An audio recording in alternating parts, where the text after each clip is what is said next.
አዳም ወዴት ነህ ያልከኝ በፍቅር ድምጽ ፈለከኝ። ወሰንገላ መንፈስ ሲጋራ ያስጨሳል እና መጠጥ ያስጠጣል። ሐሺሽ ጸጉር እንደዚህ አሁን ያሉት ጁሪዮቹ እንደዚህ እንዲጨበረሩ ምናምን ጉድሩ እንዲሆኑ ጸጉር ላይ ብቻ ትልቅ ምልክት ያሳያል። ንጽህና ላይ ገላቸውን ቶሎ ቶሎ እንዳይታጠቡ የለበሱት ልብስ ላያቸው ላይ እስኪያድፍ ድረስ ፍየል እስኪሸቱ ድረስ ወንዶቹ በተለይ ሴቶቹ ደግሞ ሲዝረከረኩ በጣም ነው የሚያስጠላው። ይብሳል በርግጥ ያው ግን የወንዶች ላይ ነው በብዛት የሚታየው ወሰንገላ መንፈስና እንዲያን ነገር ያደርጋል። ራሳቸው እንዲጥሉ ያደርጋቸዋል። ክስት እንዲሉ ግለ ወሲብ እንዲፈጽሙ መጠጥ ላይ በጣም እንዲያተኩሩ ሐሺሽ ላይ እንዲያተኩሩና አቅላቸው እንዲስቱ ያለሱ እንደማይኖሩ አድርጎ ያሳያቸዋል። እሱን ለማግኘት ያንን ገንዘብ ሐሺሹን ለማግኘት ገንዘብ ለማግኘት ደግሞ መስረቅ፣ ሌብነት ውስጥ መግባት፣ ሰው መጉዳት እስከ መግደል ድረስ ያስደርሳቸዋል።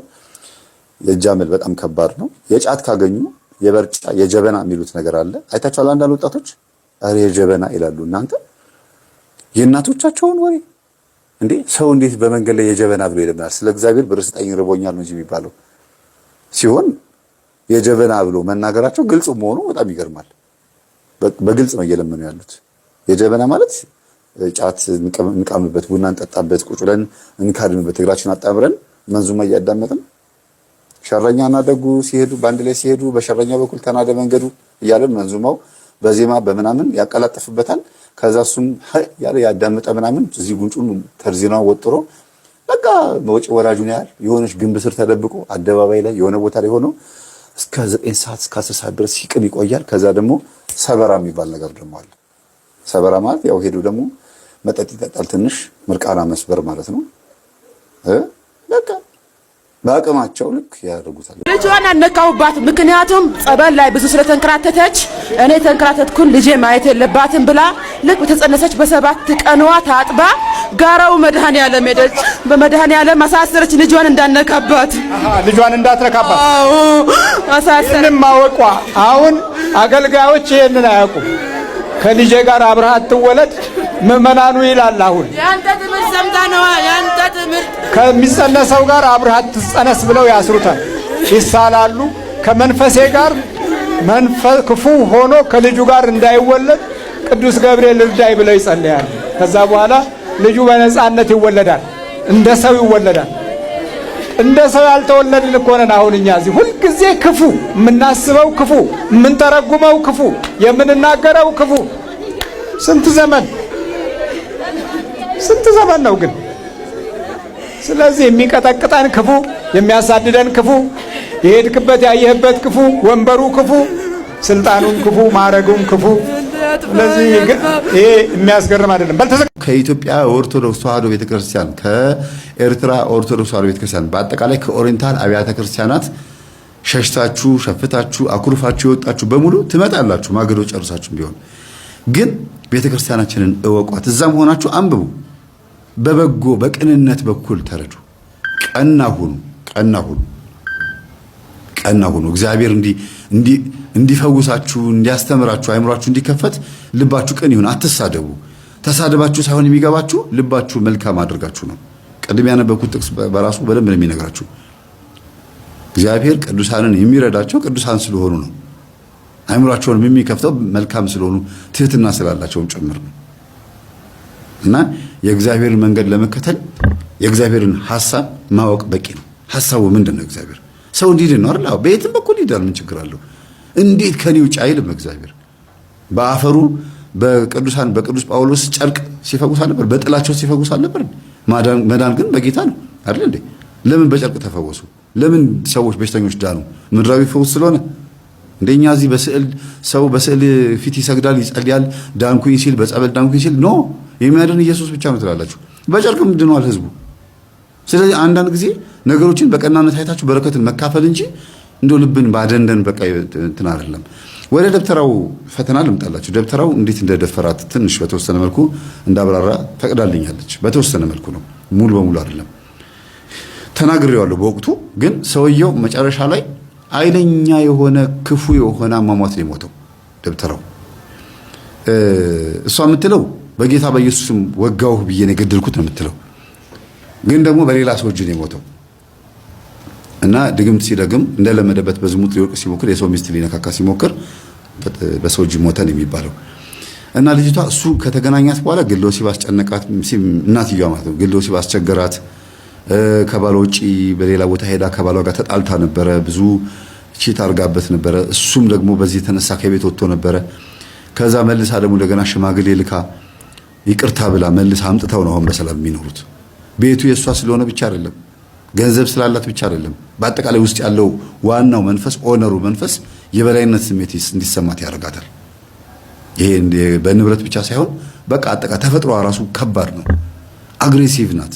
ስትናገር ሆት ሆና ነው የምትናገረው። ስለ ጌታ የምትመሰክር ነው የሚመስላት። ስትናገር ቃሉ አስረግጣ ስትናገር እንትን ይመስላታል። በቃ መንፈስ ቅዱስ አድሮባት የምታወራ ነው ይመስላት፣ ግን አይደለም። ዛሬ ላይ ያላት ትህትና ዝምታዋን ብታዩት ይገርማል።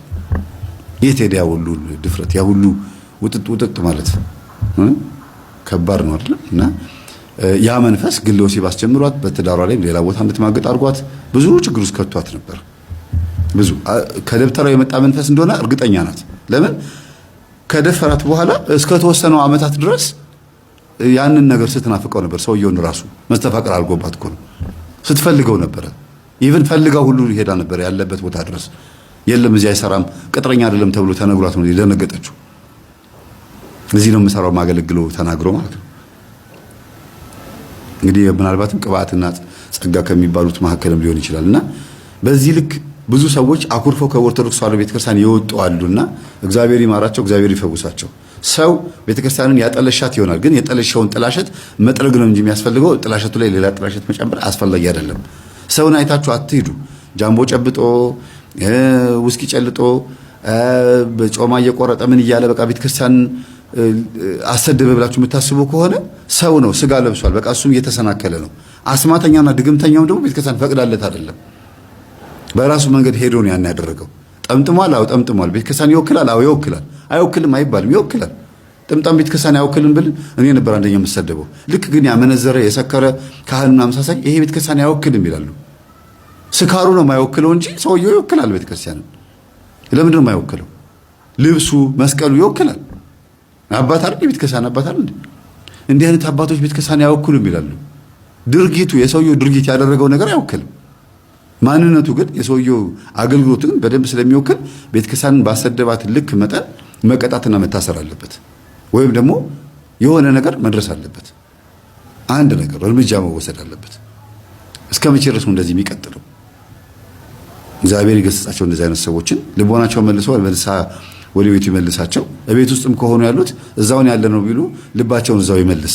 የሚቀበሉ ስጋና ደም ፈርዶ እነሱን ለእግዚአብሔር አጋንንቱን ለሲኦል ያድርግ። ሌላ ምንም ልናልች መቼም ሲኦል ይግባ አንልም። ስጋ ለበስ አጋንንት ከሆኑማ ጠርጋው ይወሰዳቸው። ግን ሰው ከሆኑ ግን የሰው ልብ ካላቸው ግን የሚራሩ ከሆነ ትውልድን እየጨረሱ ያሉት እንደዚህ አይነት ሰዎች ናቸውና እግዚአብሔር ልቦናቸውን ይስጣቸው።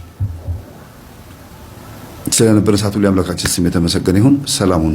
ይህ ከጎን የምትመለከቱት ቪዲዮ ወደ ህይወታችን አስገብተን ስናስበው እጅግ በጣም ብዙ ትምህርት ይሰጣል። ምዕመናን እንደምትመለከቱት ንስሩ ጫጩቷን ስጋዋን እየነጨ ላይ ቆሞባት እየበላ ነው። ስጋዋን እየነጨ ነው። በገዛ ጎጆዋ ላይ ነው ይሄን የሚያደርገው። ከጎኗ ደግሞ የምትበላው ጫጩት ቤተሰብ ወይም እህት ወንድም የሆነች ከእንቁላሎች መካከል አንዷ የሆነች ነገ መበላቷ የማይቀር ዛሬ ግን ንስሩ እየነጨ የሚበላውን አብራ ተካፍላ የምትበላ ጫጩት ትታያለች። እና ወደ ህይወታችን መለስ ብለን ስናየው በገዛ ቤታችን መጥተው ሐሜት የሚነግሩን እጅግ በጣም መጥፎ የሆነ ጉዳት የሚጎዳ ግን ከላይ ስታዩት ምግብ የሚመስል ለጊዜው ረሃብን የሚያስታግስ የሚመስል ብዙ አይነት ወንጀሎችንና ብዙ አይነት የኃጢአት መንገዶችን የሚያሳዩን ሰዎች አሉ።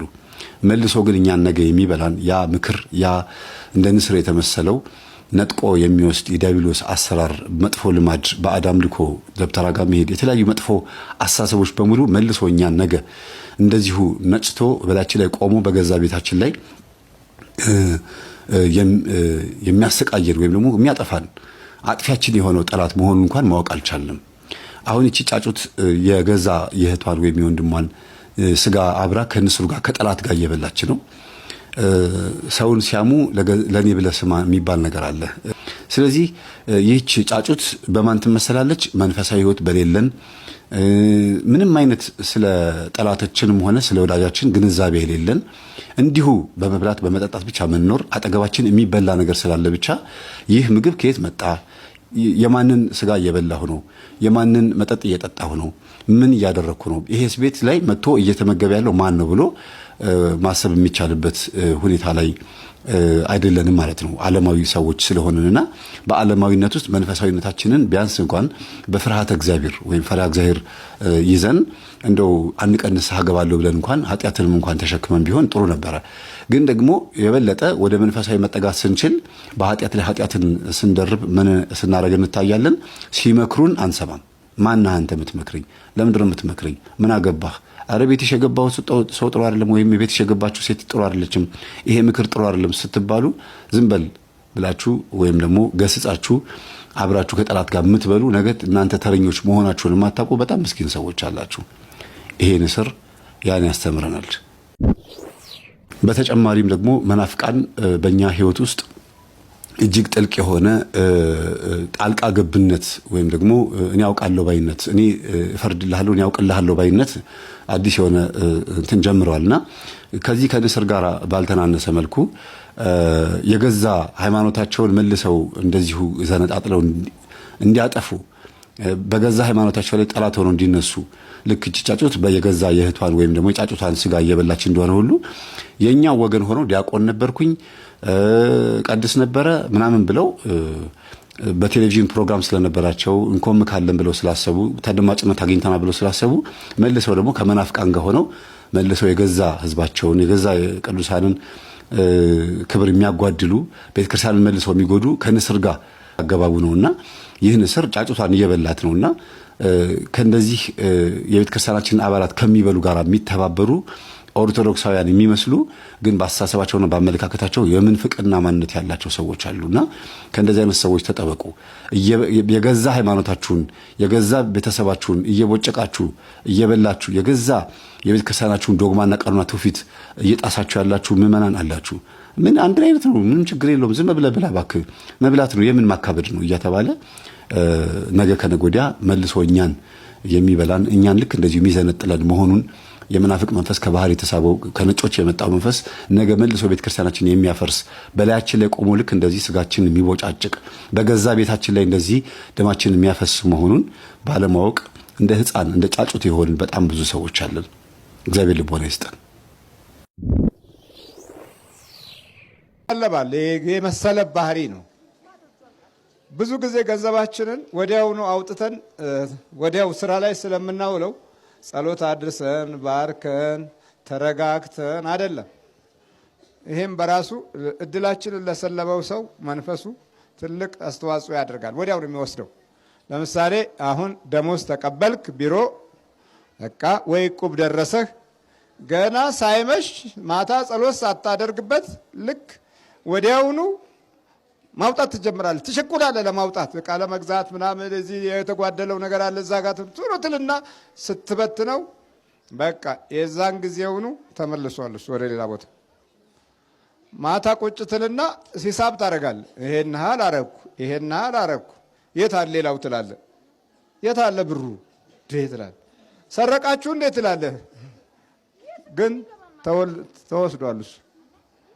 ግን መሰረታዊው አካሄድ ምንድነው ስንል ደሞዝን ተቀበልክ አይደለም፣ ምንም መዘርዘር የለብህም። ቀጥታ ጸሎት ቦታ ላይ የምትቸኩል ከሆነ ለምትገዛው ነገር ጸሎት ቦታ ላይ እዛ ጸልየህ እግዚአብሔርን አመስግነህ ተመስገን ያንተ ስጦታ ነው ብለህ በቃ ይሄ ያንተ ረድኤት ነው ብለህ ከዛ በኋላ ማታ የጸለይክበትን ጠዋትም ትጸልይና ከዛ ስራ ብታውለው ቤድም ይባረካል፣ ጋንጭሩም አይነካው።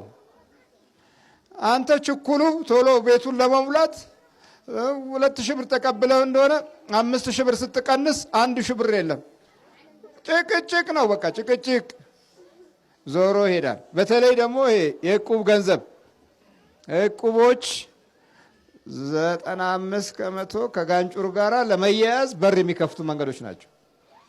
ይደርስሃል፣ ተመልሶ እዛው ይገባል። አንተ ባዶን ትቀራለህ። እንዴት ሰው ዕቁብ እየበላ ይከስራል እያልክ ራስህን ይዘህ ማበድ ነው። ለብቻ ታወራለህ። ሰው ይኑር አይኑር አይገባህም። የዛን ጊዜ ወይኔ እያልክ አንዳንዴም ደረትህን እየመታ አንዳንድ እህቶቻችንን ደብተራዎች እንዴት አድርገው ያጠምዷቸዋል መሰላችሁ? በደንብ አዳምጡ። መንፈሱ ሳጥናኤል ከሆነ ወይም ጠቋር ከሆነ ወይ የሆነ ኃይለኛና ዋና የሚባል አለቃ መንፈስ ከሆነ ዲል ያደርጋሉ፣ ይስማማሉ። ደማቸውን አሰው ደብተራዎች ናቸው እንግዲህ። ከዛ ወይ ቤተክርስቲያን ውስጥ ገብተው ከካህናት ጋር ተስማምተው አብረው ለቤተክርስቲያኑ ገቢ የሚሆን ገንዘብ መሰብሰብ የሚቻልበት ትክክለኛ የፈውስ ፕሮግራም አልሆነ፣ ወይ ደግሞ ለብቻቸው ቤታቸው ቁጭ ብለው የሆነ ብቻ አጉል ነው። ቤተክርስቲያን አጠገብ ይጠጉና ከጎኑ የሆነ ነገር ችግር ይፈጥራሉ። ከቤተክርስቲያን ጎን ህዝቡ ቤተክርስቲያን ሊሳለ የሚመጣውን ህዝብ ለማጥመድ እዚህ ጋር እንዳባታሉ እንዲባል ማለት ነውና በአሁኑ ሰዓት ካህናትና ዲያቆናት ወይም ባህታውያንና መናንያን መነኮሳት ተአማኝነት ስላጡ ወይም ተቀባይነት ስላጡ ምንድን ነው የሚያደርጉት? በአንዲት ንቁ ሴት ላይ መንፈሳቸውን ያሳርፉባታል። ንቁ ሴት ማለት አውቶቡስ አምጥታ አስተባብራ ወደ ክፍለ ሀገር የምታመጣላቸው እንደዚህ የምታስተባብር ገቢ ምንጭ የምታመጣ ቤተክርስቲያኑ የምታስፈጽም ምናምን እንደዚህ የልማት ስራ የምታሰራ ሴት ወይም የሆነ ሰው ላይ መንፈሳቸውን ያሳርፉና ከዛ በዛ ሰው በኩል የሚነግሩት ቲክቶክም ዩቲዩብም ምንም ስለምትሰራላቸው ወይም ደግሞ እንደዚህ ስለሚያግዟቸው ከህዝቡ ጋር ቅርብ ስለሆኑ እነዚህ ሰዎች አንዳንዴ አርቲስቶችንም ራሱ የሚያጠምዱበት ጊዜ አለ በመተት። የእውነቴን ነው የምላቸው። እኔ ግልጽ ነው የምናገረው። ስላጋጠመኝ ነው፣ ስለምናውቅም ነው፣ ስለማውቅም ነው። እና ዝም ብላችሁ ዘው ብላችሁ አትሳተፉ የምንለው ቤተክርስቲያን እንዳታግዟት ሳይሆን ለደብተራዎች ማገዶ እንዳትሆኑ ስለምንፈልግ ነው። እና ብዙ እህቶች ተሸውደው የደብተራዎች መጠቀሚያ ሆነው ጊዜያቸውን ትዳር ሳይዙ ሳያገቡ ማለት ነው ወይ የራሳቸው ነገር ሳይኖራቸው ገንዘብ እንኳን ቢኖራቸውና የሆነ ንብረት ቢያፈሩ እንኳን የሆነ ቀን ላይ ሊወሰድ የሚችል ቤተክርስቲያንን እንደበዘበዟት ገንዘብ እንደወሰዱ ታውቆ ባዶ እጃቸው ሊቀሩ የሚችሉበትን አይነት ሀብት ያከማቻሉ።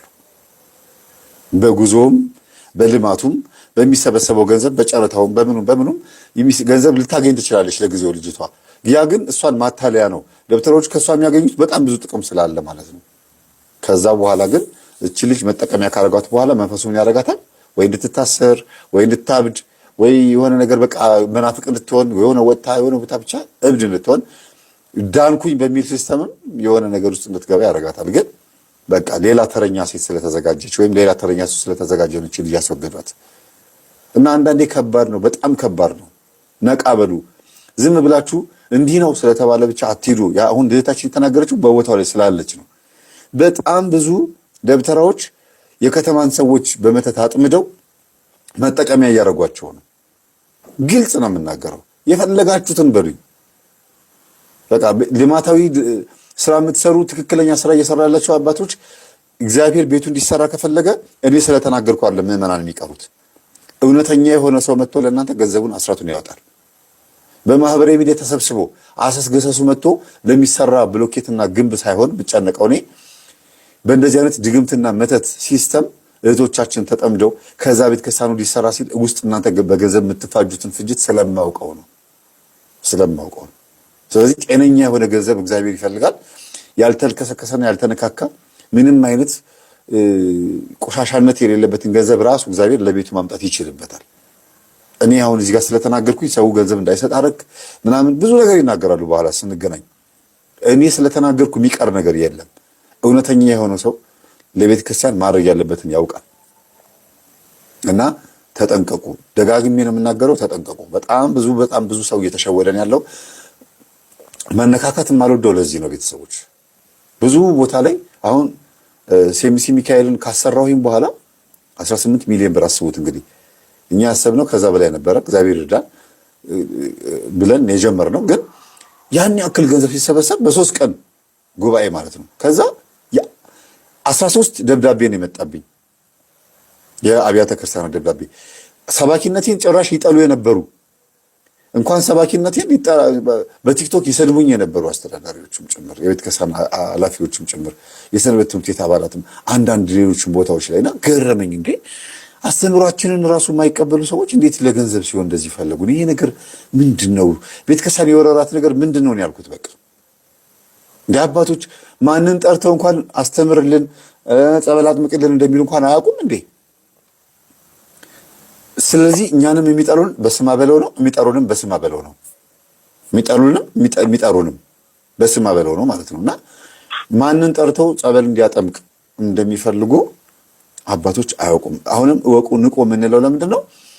ገና መንፈሳቸው ያልወጣላቸው የጠቋር መንፈስ ላቸው ላይ ነግሶባቸው ቴዎሎጂም ያልገቡ አስቡት። ቴዎሎጂ እንኳን ገብቶ እንኳን ትምህርት ያልተማሩ ምንም አይነት አቅሙ የሌላቸው ወንጌል ለማስተማር ሲቆም ያው የክርስቶስን ቃል ለመመስከር ቴዎሎጂ መግባት ጥቅም አለው ማለት እንጂ የግዴታ ነው ማለት አለ። ወንጌል ለመስበክ ለማጥመቅም ቴዎሎጂ መግባት አያስፈልግም። ግን ቢያንስ ይሄ ሰው ማን ነው ብሎ መጠየቅ ያስፈልጋል። ሰባኪ ሳይሆን ነጠላ ለብሶ ነው እንጂ ሰዎችን ለመምከርም ለማስተማር ጥረት ማድረግ ያለበት የሰባኪ ቀሚስ መልበስ የለበትም። ቴዎሎጂ ሳይገባ አይደል እንዴ? ዝም ብሎ ይጠሯቸውና ቤተክርስቲያን ላይ ያደርጓቸዋል፣ ያሰጧቸዋል። ከዛስ ገንዘብ እኛም እናገባን። በቃ በዚህ ጉዳይ ላይ ቤተክርስቲያን ምን ማድረግ እንዳለባት አላውቅም። ካብነት ትምህርት ቤት ነው ሁሉም አባቶች የሚመጡት፣ አስተዳዳሪዎቹም ዲያቆናትም ሁሉም ካብነት ትምህርት ቤት ነው አይደለም ተምረው የሚመጡት። የከተማውን ህዝብ ግን አያውቁትም። ምናልባት አውቀዋለሁ ሊሉ ይችላሉ። በንስሐ አባትነት ሲመጣ ህዝቡ ሲሳለም ምናምን ሊሆን ይችላል። ግን ሌላ ብዙም የማያውቁት ነገር አለ። ዝም ብሎ መነዳትና መንዳት ጥሩ አይደለም። የሚተማመኑበት ነገር ካለ የሚተማመኑበት ነገር እግዚአብሔር አይደለም ብዬ ነው የማስበው። እነሱ እግዚአብሔር ቢሆን ኖሮማ ማንን ማምጣት እንዳለባቸው ያውቁ ነበር። ለዚህ ነው አርፌ ስብስብ ብለው ና ሲሉኝ አይ ግን ትምህርቴን አውቃቸዋለሁ። በጣም ቅርብ ጊዜ አንድ ቤተ ክርስቲያን ላይ እንደዚህ ማሰብ ግን አውቃችሁኛል፣ እኔ እኮ የመምህር ግርማ የተፈወስኩኝ የመምህር ግርማ ልጅ ነኝ፣ እንደዚህ ነው ማስተምረው፣ ስለ መናፍስት ሴራ ነው በደንብ ማጋልጠው ብዬ ልፈትሻቸው ብዬ ስለኔ በደንብ እንዲያውቁ በደንብ ይዩትና ትምህርቴን ካመናችሁበት ነው የምትጠሩኝ አልኳቸው። ከዛ ኧረ ችግር የለውም ምንም ችግር ማነስ ብትሆን የቤተ ክርስቲያን ልጅ አይደል እንዴ ምናምን አሉ። በቃ አሁን ከገባው በኋላ እኮ እዛ ምድረ ደብተራ ፊት ለፊቴ ይመጣል። ላስተምር ስቆም እንደው አላጠምቅም እንጂ ማጠምቅም ቢሆን ጸበል መረጭ ቢሆን ማለት ነው። በቃ የሆነ ብቻ አጋንንትን ለማስወጣትም ማድረግ ቢሆን ዝም ብሎ ይቀበሉታል። ገንዘቡ እስከገባ ድረስ እኔም ብለው የሚመጣ ሰው እስከገባ ድረስ ለኔ ሊከራከሩ ነው ማለት ነው ለስህተት ትምህርቴ። ለምን በገንዘብ ይለካል የቤተክርስቲያን ሲሚንቶና አሸዋ? ለምንድን ነው ቢያንስ እንኳን ራሱ የፈቀደለት ሰው ይምጣ ብሎ የማያስቡት አባቶች? አንዳንድ ሰዎች አሁን ቅድም ሳወራ ነበር፣ ቤት ውስጥ እንግዳ መጥቶ ከሰዎች ጋር ሳወራ ነበርና መንፈሱ እንደሆነ ሳይናገሩ አንዳንድ ሰዎች መልእክት መጥቶልሃል፣ መምህር መቤቴ እንደዚህ አርግ ብለሃለች፣ ቅዱስ ሚካኤል እንደዚህ አርግ ብለዋል ምናምን ብለው ቮይስ ያስቀምጣሉ፣ መልእክት ያስቀምጣሉ ምናምን። ከዛ ምንድነው ይሄ ነገር? እኔ እንደዛ ነገር አይመቸኝም። ይሄ መልእክት መጥቶልሃል፣ እንደዚህ ተብለሃል፣ ታዘሃል የሚባል ነገር አልሰማም ስላቸው ጥፍት የሚሉ አሉ። አንዳንዶቹ አይ በቃ አይወድም ምናምን ተብሎ እልም ይላሉ። ለምን እሺ ብሏለች እንደ እመቤታችን እንደዛ አለች እንደ እሺ ምን ላድርግ ብዬ ታዝዤ ምናምን እንትን ጥፍ ምን ይመስላቸዋል አንዳንድ ሰዎቹ። እኔ እንደዛ ነገር እንደማልወድ ሲያውቁ ይጠፋሉ። አንዳንዶቹ ደግሞ እስቲ እጠይቃቸዋለሁ፣ እንዴት ብላ ነው በህልም ነው የነገረችሽ? በእውን መታ ነው ወይስ እንዴት ነው እመቤታችን? እስቲ አንቺን መልእክት የነገረችሽ ለመምህር ተስፋዬ ንገሪው ያለችሽ ምንድን ነው ብዬ ስጠይቃቸው እሱማ እንትና ሌላ ያለው አጋንንት ነው ታዞ ድንግል ማርያም አዛው ይጮሃል አይደለ? ካንቺ ይልቅ አጋንንቱ ቀረባት ለእመቤታችን፣ ወይም እመቤታችን ለአጋንንቱ ቅርብ ነች ማለት ነው። አንቺ ትቆርቢያለሽ አልኳት። አዎ። ትሰግጃለሽ? አዎ። ትጸልያለሽ? አዎ። እንዴ ታዲያ የልጇን ስጋና ደም የምትቀበይላት አንቺ እያለሽ የምትጸልይ የምትጾሚ ገነት መንግስተ ሰማያት የተፈቀደልሽና ክርስቶስ ቤዛ የሆነልሽ አንቺ ንጹህ ሰው እያለሽ እንዴት ነው በአጋንንት በኩል መልእክት የሚመጣው አልኳት። ጸጥ ደነገጠች ልጅቷ። እንደዚህ ምላት አልመሰላትም ነበረ። እና እቺ ልጅ በጣም በቃ ደንግጣ ቃላት አልተናገረችም። እንዴ አውሪኝ እንጂ ስላት መምህር አስቤው ማላውቀውን ነገር ነው እኮ የነገርከኝ አለችኝ። እንዴት ይሄ ማሰብ አቃተሽ አልኳት። ለካ በዛ ሰዓት እኔ እንደዚህ ቢሰነግራት ደንግጦ ሄዷል። ለምን ሲነቃበት መንፈስ እንደ ልክ ጸበል ሲነካው እንደሚሄድ ወይም ደግሞ ውጣ ተብሎ እንደሚሄድ ሁሉ ሲነቃበትም ብን ብሎ የሚሄድ መንፈስ ማለት ነው። ይኸውላችሁ መንቃት መማር ማወቅ ጥቅም አለው ብላችሁ ስታውቁ ስትነቁ የሚሄድ አለ። በአስተሳሰባችሁ በኩል ተደግፎ የሚቀመጥ የሚደበቅ መንፈስም ስላለ ማለት ነው። ይሄን በደንብ አዳምጡ። አስተሳሰባችሁ የዋህነት ስላለበት ቅንነት ስላለበት በጣም እንደ ጅልነት ሞኝነት የመሰለ ክርስትና ምንኖር ሰዎች አለን። ይሄ የተባለውን ሁሉ መስማት አጋንንቱ እመቤት ያቃጠለችኝ ንስሐ ግቡ ተብላችኋል፣ እንደዚህ ሁሉ ተብላችኋል፣ ጨሌው እዚህ ቤት ውስጥ ያለው ጨሌ ካልተጣለ ሁሉም ካልቆረበ ሁሉም ንስሐ ካልገባ አልወጣም እኔ እንዳትወጣ ተብያለሁ ይላል። ከቤት ውስጥ ግን አንድ አመፀኛ ያዘጋጃል። ለምን አልቆርብም የሚል አልጠመቅም የሚል በሱ ምክንያት ነው ቤቱ ያልዳነው ለማስባል እኮ ነው። ለምን ሁሉም ካልተጠመቀ ሁሉም ካልቆረበ ሁሉም ንስሐ ካልገባ ሁሉም ካልተጠመቀ እኔ አልወጣም ስለሚል መንፈሱ አንዱን እንዳይቆርብ የመንፈሱ እንዲቆይ አንዱን አመፀኛ ያደርገዋል፣ አንዱን ቤተሰብ። ይሄ ግን የመንፈሱ ሲስተም ነው እና በጣም ልጅቷ ደንግጣ መምህር እኔ ይሄ ነገር አስቤበት አላውቅም አለችኝ። ይኸውልሽ አልኳት እመቤታችን አንቺ ትሻያታለሽ ካጋንንቱ እንዴ የፈለገ ኃጢአተኛ ብትሆኚ የፈለገ አይነት እርኩስ ስራ ብትሰሪ ከሰው አጋንንት አይሻላትም። ሄደና ለቤተሰቡ እንደዚህ አይነት መልእክት ንገር አትልም። ግን በመድረክ ላይ መምህር ግርማም ሌሎችም አባቶች ሲያጠምቁ ሰምታችሁ ከሆነ ማነህ ሲባል ጠቋር ነኝ ወይም ቡዳ አዳልሞቴ ነኝ ይላል።